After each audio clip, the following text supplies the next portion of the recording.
நேற்று ஒரு வீடியோ ஒன்று பார்த்தேன். ஸ்ட்ரீட்ல வந்து ஒரு விமன் நடந்து போயிட்டு இருக்காங்க. ஸோ அவங்கள்ட்ட வந்து ரொம்ப சாதாரணமா பைக்கில் போற மாதிரி ஒருத்தன் வந்து ரொம்ப சர்வ சாதாரணமா அவங்களோட செயினை வந்து அறுக்கிறதுக்கு ட்ரை பண்றான்.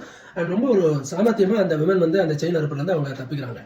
சரி, நம்ம இதில் நோட் பண்ண வேண்டியது இந்த ஆட்சி எந்த லட்சணத்துல இருக்கு அப்படின்றது ஒரு பாயிண்ட். நமக்கு அரசியல் வேணாம் அப்படின்னு நம்ம இந்த பக்கம் எடுத்துக்கிட்டு வந்தோம்னா அந்த ஸ்ட்ரீட் அந்த தெருவை நீங்க பாத்தீங்கன்னா ஒரு திருநாய் கூட அங்க இல்ல.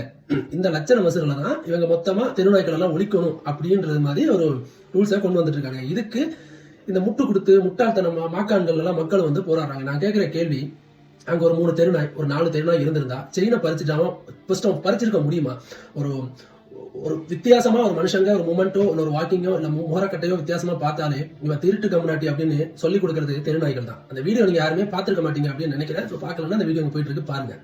அண்ட் இப்போ ஒரு தெருநாய்களும் ஒட்டுமொத்த தெருநாய்களும் இங்க இல்ல அப்படின்னா, இப்போ மாசத்துக்கு ஒரு 10 கொள்ளை நடக்குது அப்படின்னு இப்ப தெருநாய்கள் இருக்கும்போது ஒரு விஷயம் ரிப்போர்ட் ஆகுது அப்படின்னா ஒரு பேச்சுக்கு தெருநாய்கள் இல்ல அப்படின்னா எப்படி இருக்கும்னு மட்டும் நீங்க நினைச்சு பாருங்களேன்.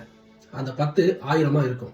அப்போ இப்ப தெருநாய்கள் இல்ல அப்படின்னு போராடுற இந்த மக்கள் மாக்கான் கூட்டம் மக்கள்லாம் இருக்காங்களா, அவங்கள்ட்ட நான் கேட்கிற ஒரு கேள்வி என்னன்னா, இப்ப அந்த திருடும் போது அவன் செயினா இருக்கும்போது அந்த பெண்மணியோட உயிர் போயிருச்சு. இப்ப நீங்க என்னடா பண்ணுவீங்க?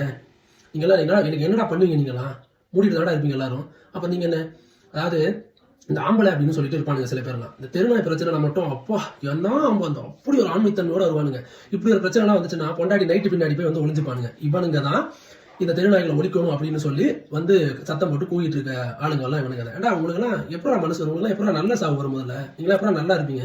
உங்க குடும்ப குட்டிலாம் நல்லா இருந்துருமாடா? நீ அந்த தெருநாய்களையும் தெருநாய் குட்டி சின்ன சின்ன குட்டிகளையும் எல்லாம் அழிச்சிட்டு நீ இப்போ இருந்துட்டீங்கன்னா உனக்கு நல்ல சாவு வந்துடும் நினைக்கிறியா? இல்லை நீ தான் நல்லா இருந்துருவான்னு தான் நீ நினைக்கிறியான்னு எனக்கு தெரியல. எனக்கு இதுக்கு பதில் தெரியணும்.